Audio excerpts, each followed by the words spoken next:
Buenas tardes, con este cuarto encuentro en Conversando con. En esta ocasión tenemos a Joel Jover, un artista camagüeyano archiconocido.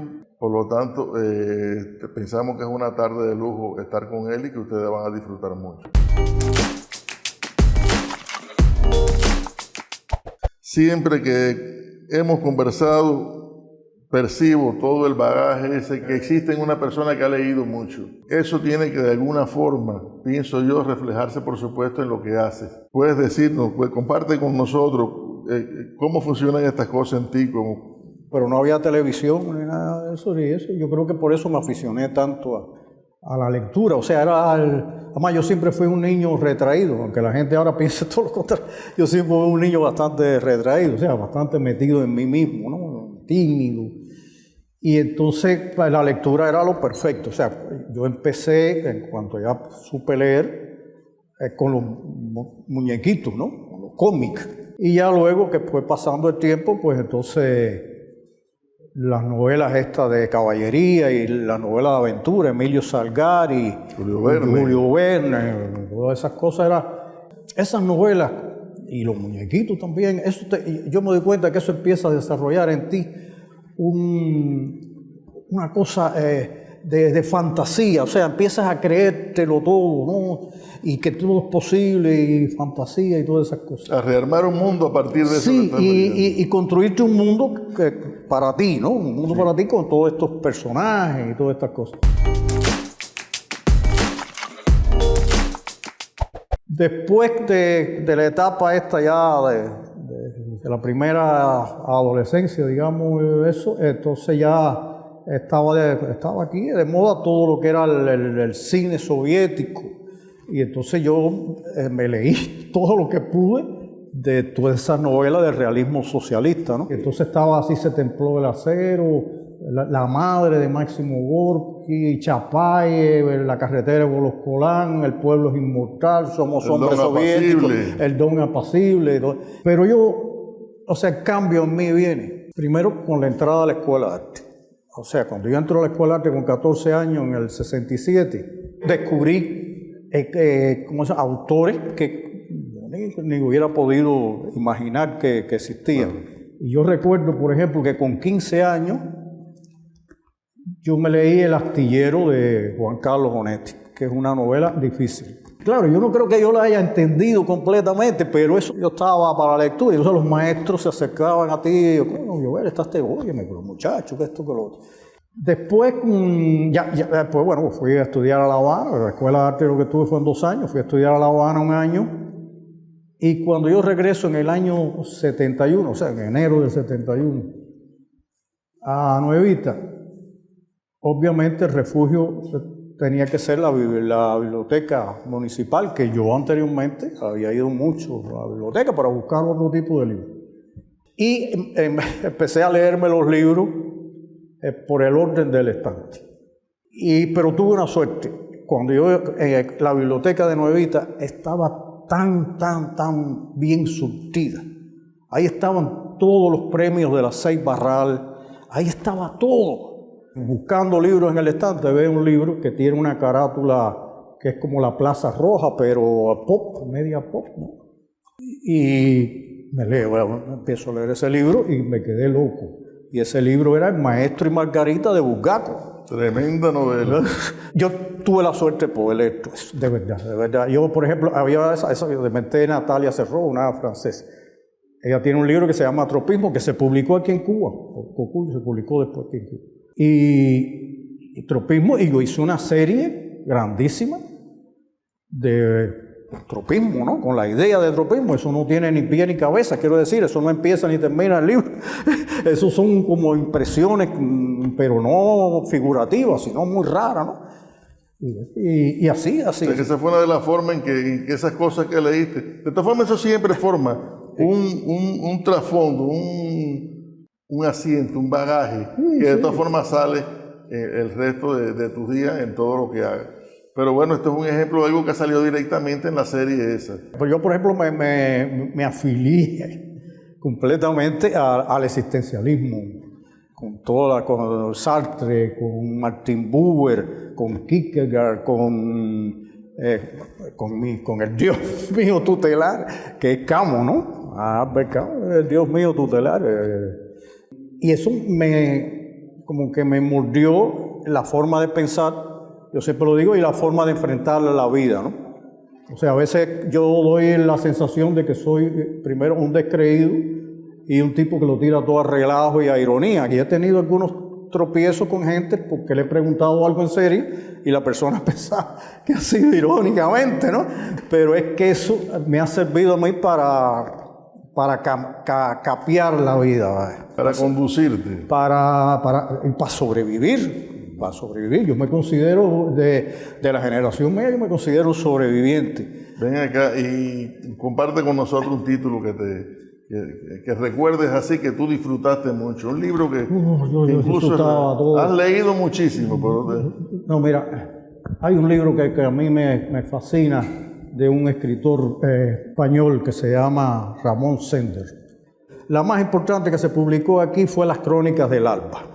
Entonces, por ejemplo, La criatura saturniana de Sender a mí me mató. seguimos con el maestro Jojover, que estamos hablando de la literatura y de todos esos libros y autores importantes que le impresionaron. Y hablábamos también de algún libro que le hubiera sido especialmente interesante, nos hablaba de eso. Este libro de la Antonia Cerró, ¿no? Pero hay un libro que fue premonitorio, fíjate, que es un libro de Albert Camus, una novela de Albert Camus que se llama La Peste. Eso fue en el año 93 que yo hice la serie de postales de Orán. Y cuando yo me leí eso, de pronto me llegó la esencia de la novela, o sea, la incomunicación. Hay una epidemia de peste en Orán y se cierran las puertas. Los que están dentro de la ciudad no pueden salir ni pueden comunicarse con los que están afuera, y los que están afuera no pueden entrar a la ciudad porque por la epidemia de peste.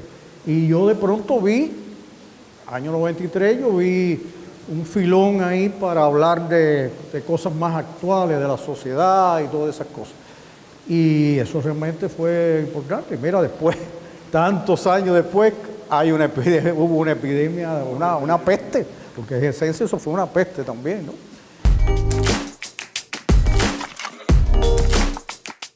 Yo sé que escribes y que has publicado. O sea, cómo es difícil que esto no sucediera. Yo pienso que eso fue consecuencia natural de un grupo de cosas, por lo menos porque tuviste la oportunidad de hacerlo. Porque hay muchas personas con la misma experiencia que por alguna razón no llegan a escribir. Pero quisiera que nos hablaras también un poco de eso. Yo siempre digo, yo no soy escritor, o sea, yo soy pintor. Y me encanta que me digan pintor y me siento honradísimo de ser pintor. Pero hay cosas que es muy difícil, o por lo menos para mí, decirlas con la pintura, ¿tú me entiendes? Y entonces, bueno, he publicado 2 libros de poesía. No creo que vayan a revolucionar la poesía cubana. Son sencillamente 2 libros más. Me publicaron un tomo un libro de críticas. Los que no lo saben, yo hacía la crítica en los años 80, yo hacía la crítica en el periódico Adelante cuando era diario. O sea, hacían una cantidad de exposiciones tremendas. Y entonces me llamaba, Villavella, que era el director de la página cultural, de Visión Cultural, me llamaba y me decía, Joel, compadre, hace falta que hagan una crítica ahí de tal exposición, pero que eran como 4 críticas o más al mes, porque aquí se hacían una cantidad de exposiciones al mes. Y yo en algunas veces hice crítica y en otras veces lo que hice fue reseñar la exposición. Tengo ahí en Ácara, pero este año no se va a publicar, se publicará el año próximo, un libro de poemas que se llama Set. Tiene una cita de Guillén que dice: a ti, François Villon, poeta triste, lejana sombra, que también supiste lo que es morir de sed junto a la fuente. Y entonces son pequeñitos poemas. Y entonces yo se lo presenté a Ácana para que lo hiciera en un librito muy pequeñito, ¿no? Porque imagínate, un poema En una hoja de eso iba a ver muy mal. Y dije, mira, con los recortes que tengan ahí en un librito, eso. Y bueno, el libro está en proceso, o sea, publicará el año próximo. Y tengo una novela terminada, que algunas se la han leído aquí, que el nombre es bastante raro, pero se los explico para que no se vayan con la duda. La novela se llama La retinga del diablo. Los que saben los que viven en las costas y eso saben qué cosa es una retinga.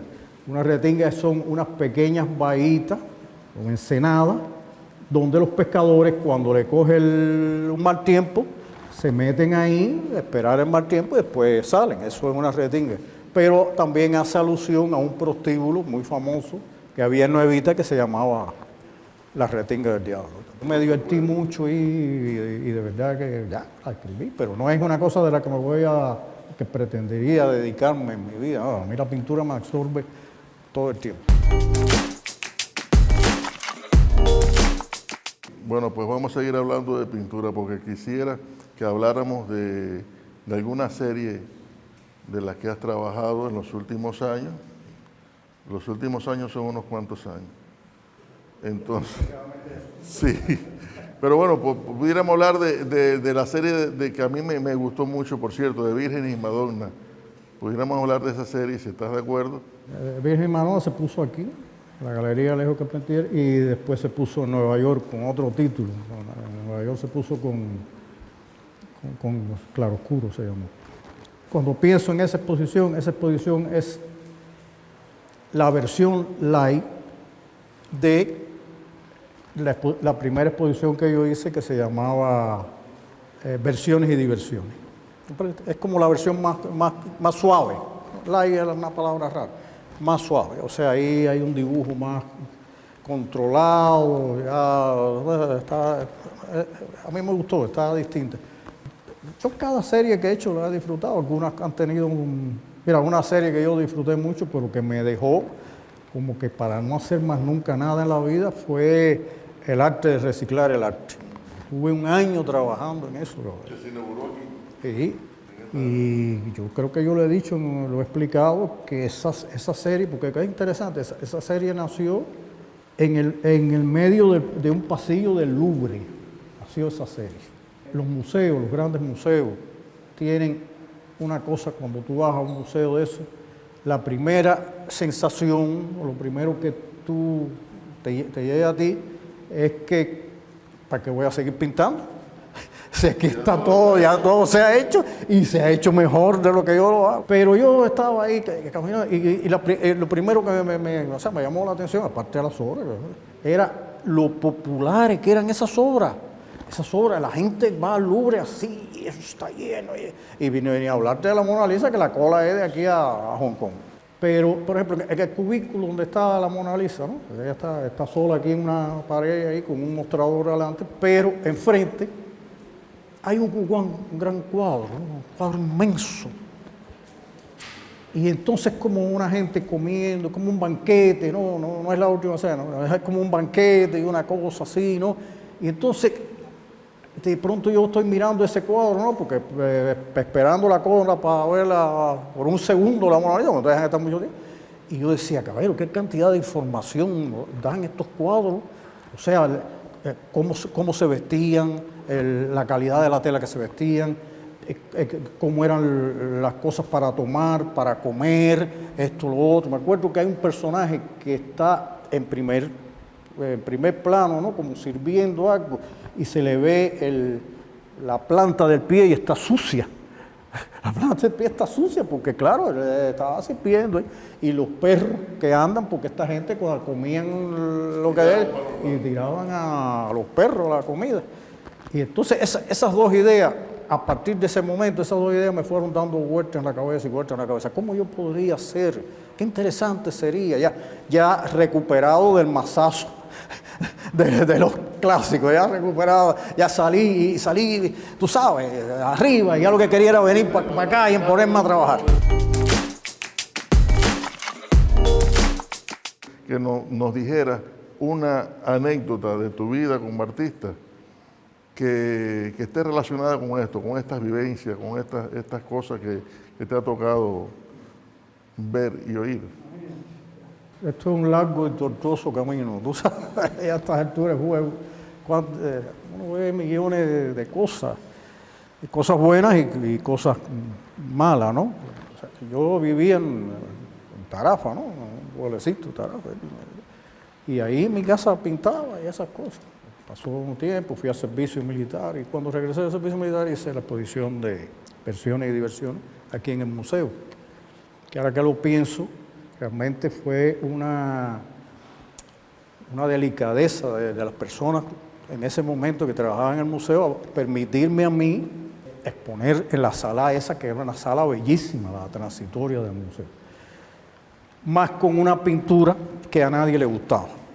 Esa noche de la inauguración fueron 8 personas, incluyendo el personal del museo, y Jorgito Santos, que era el que atendía la crítica en cultura, y sacó una crítica, una pequeña idea, pero está bien, para nadie le gustaba.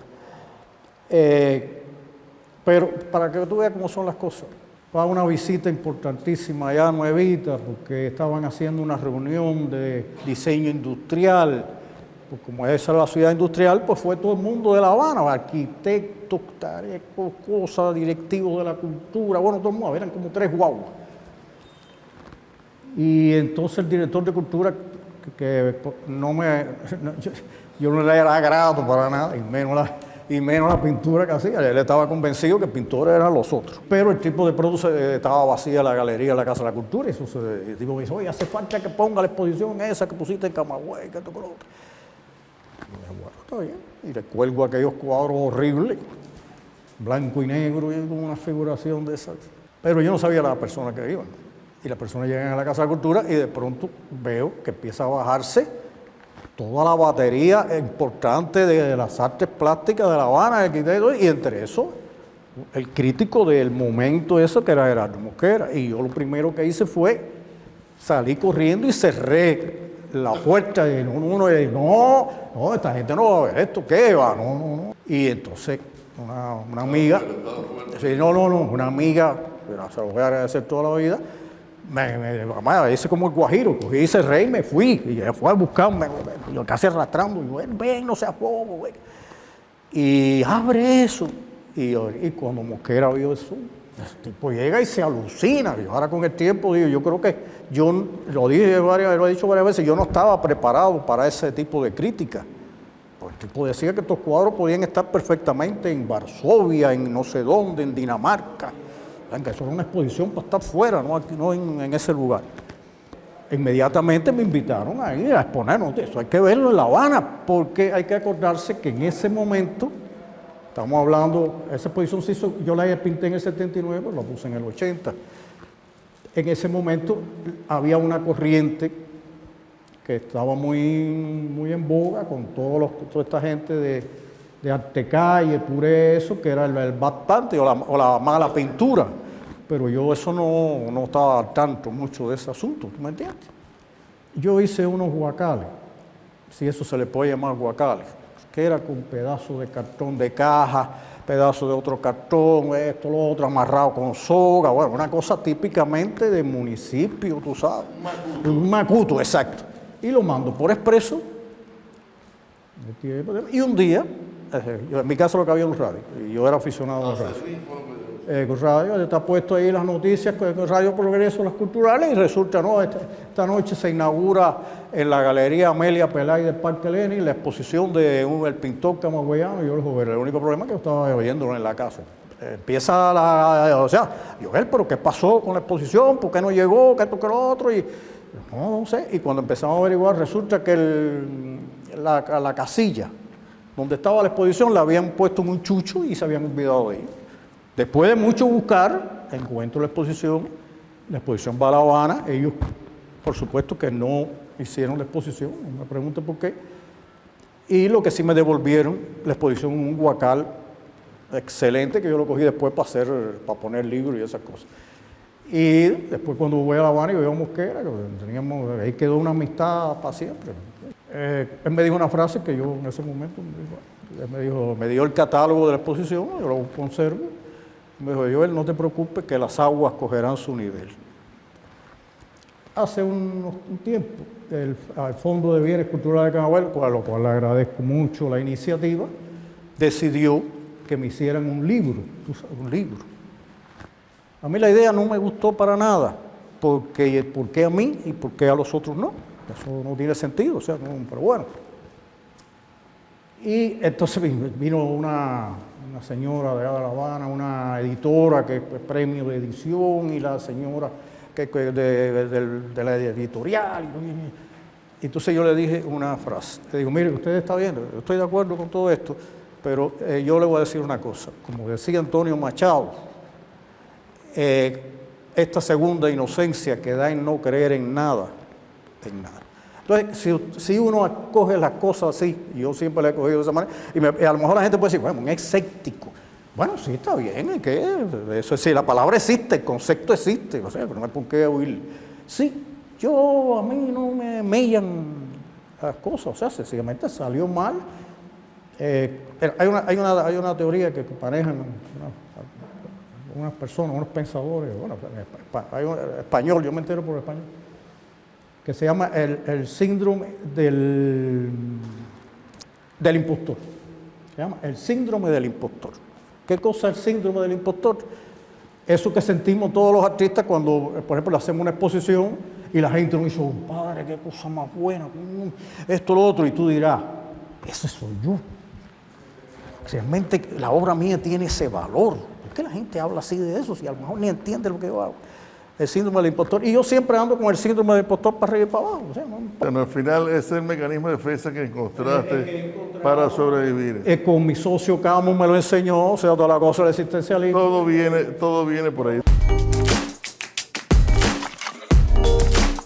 Porque tú eres uno de esos artistas con una obra muy conocida, muy reconocida, y sin embargo te has mantenido en Camagüey en contra de la idea de que todo el que llega a un nivel de triunfo se va para la capital, o de lo que han hecho muchos, hayan triunfado, ¿no? O sea, siempre tiene sus desventajas el permanecer en la provincia, y eso puede tener 1.000.000 de motivos diferentes en cada persona, pero ¿puedes hablarme de eso? Ese tema es complejísimo, porque cualquier cosa que tú digas en relación con eso, siempre te van a achacar el síndrome del guajiro, tú sabes.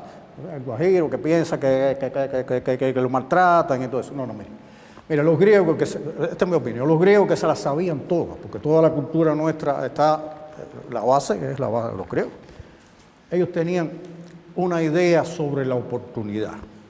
Ellos decían que la oportunidad era una mujer que pasaba por delante de uno una sola vez en la vida. ¿Cuál es el problema de la oportunidad? Bueno, la oportunidad hay que cogerla en el justo momento que llega ahí, ni antes ni después. Y los humanos, por lo general, cuando ven la oportunidad, tratan de cogerla, adelantarse, o la pasan y entonces la quieren coger. No, la oportunidad había que cogerla. Yo tuve la oportunidad, no era reconocido ni nada de eso, de estar en La Habana. Sí, lo tuve. Yo hice la carrera que hice. A ver, cuando se llama carrera, eso tiene... A ver, yo lo que he hecho es divertirme todo el tiempo pintando y haciendo lo que me ha dado la gana, ¿no? Ha habido momentos en que he estado más pegado a la cosa más profesional, en el sentido de trabajar con galerías, de ser uno de los artistas que es exclusivo de alguna galería y todo eso. Yo creo que has sido muy feliz desde Camagüey, y que eso, si lo lograste aquí, no hace falta desearlo en más ningún lugar. Sí, pero hay una cosa que es real, que es que la Habana legitimiza. Y entonces yo he hecho las cosas por mí mismo desde aquí, pero los tiempos no son los mismos. De ahora ya es más difícil para los artistas, y yo esa opinión se la he dicho a todo el mundo.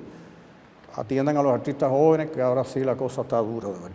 Hay que ayudar. Bueno, pues muchísimas gracias, Joel, por estar esta tarde con nosotros. Muchísimas gracias a ustedes, y recuerden que el próximo miércoles probablemente tengamos sorpresas. Así que nada, nos vemos de nuevo. Muchísimas gracias a todos.